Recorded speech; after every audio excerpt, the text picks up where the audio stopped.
जय हिंद दोस्तों। आज के इस वीडियो में हम बात करेंगे पशुओं का भार कैसे ज्ञात किया जाता है।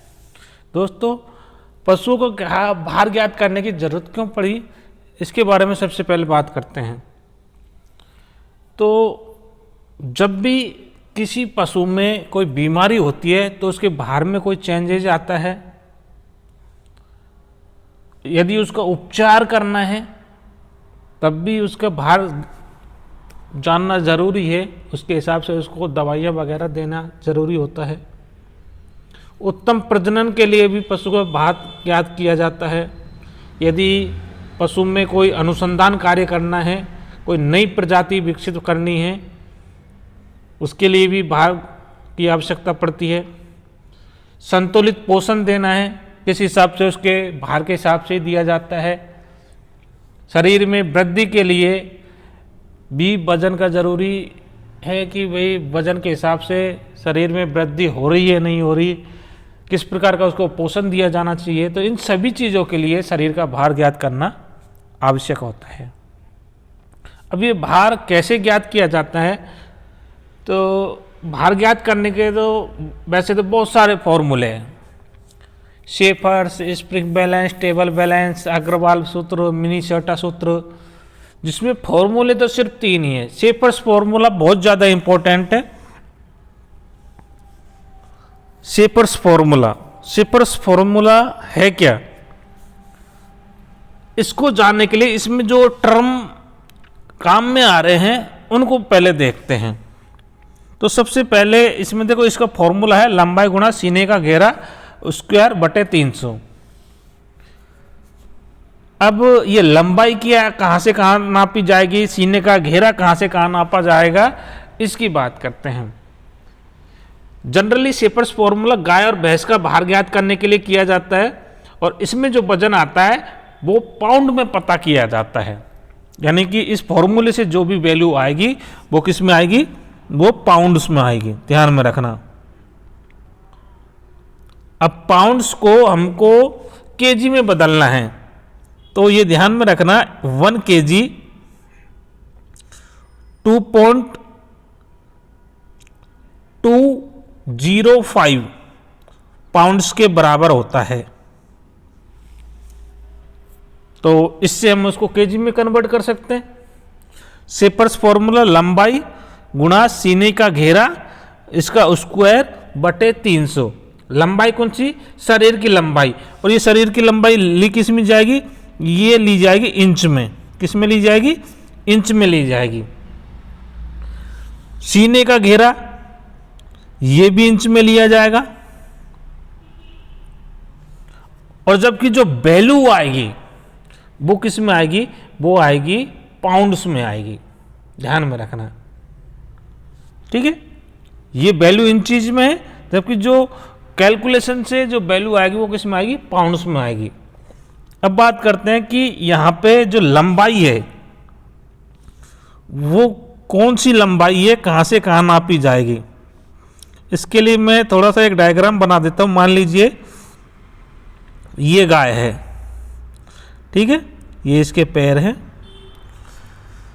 तो जो लंबाई है ये अग्रिम पैर से और पूंछ के ऊपर का हिस्सा जो होता है, कहाँ से, अग्रिम पैर से ये वाला जो हिस्सा होता है,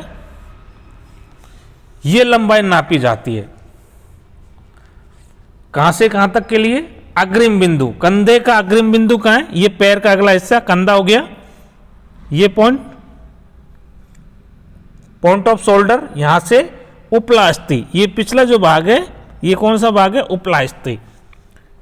तो कंधे का अग्रिम भाग से लेकर के उपला अस्थि के बीच की जो दूरी होती है या लंबाई होती है, उसको शरीर की लंबाई माना जाता है। दूसरा है सीने का घेरा। अब सीने का घेरा क्या है, जो चेस्ट का है यहाँ पे है, तो इसमें जो परिधि आ रही है उसको सीने का घेरा कहते हैं।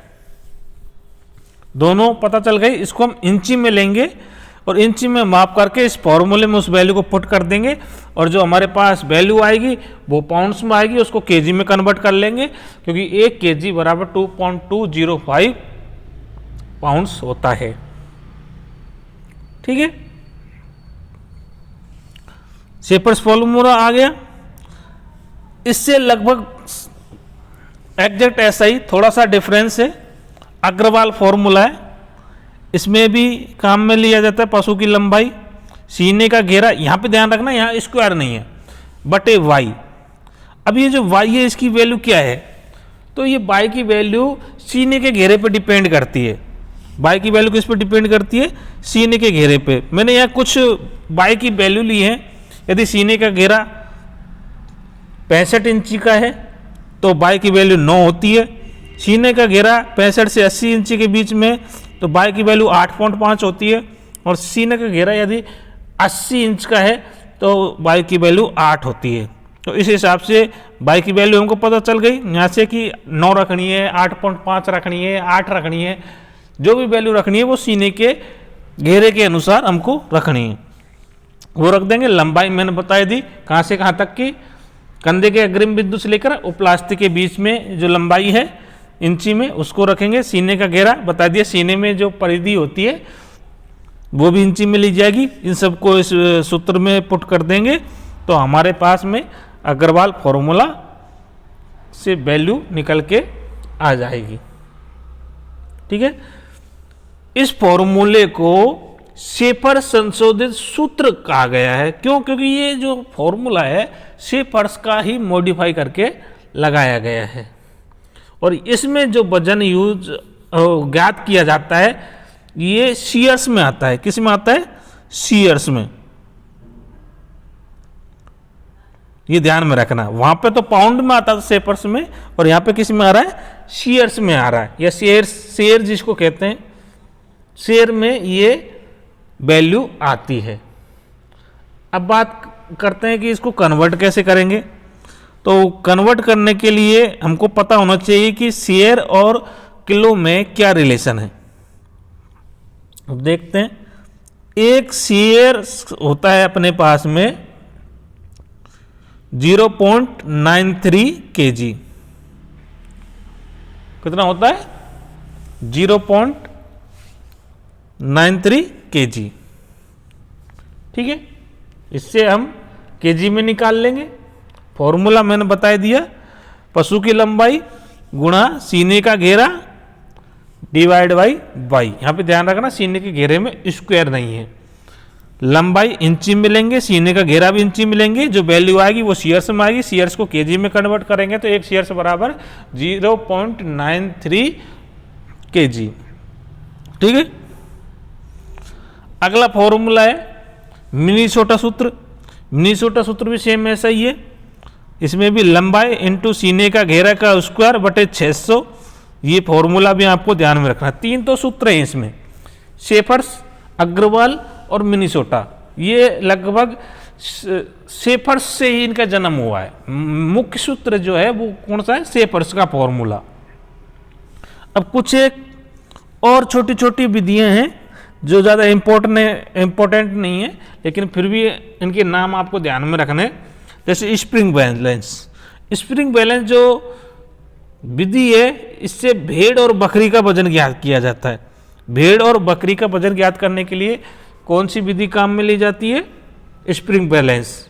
और खरगोश और मुर्गी, खरगोश हुआ और मुर्गी, इनके लिए कौन सा यूज किया जाता है? Table balance. क्योंकि ये छोटे जानवर होते हैं, इनका कहाँ सीना नापेंगे, कहाँ लंबाई नापेंगे, तो नापना पॉसिबल नहीं है क्योंकि छोटे जानवर है। तो उनके लिए खरगोश और मुर्गी के लिए टेबल बैलेंस और स्प्रिंग बैलेंस किसके लिए? भेड़ और बकरी के लिए। तो ये 4-5 फॉर्मूले थे जिनके आधार पर हम पशुओं का भार ज्ञात करते हैं। क्यों ज्ञात करते हैं ये भी मैंने बता दिया।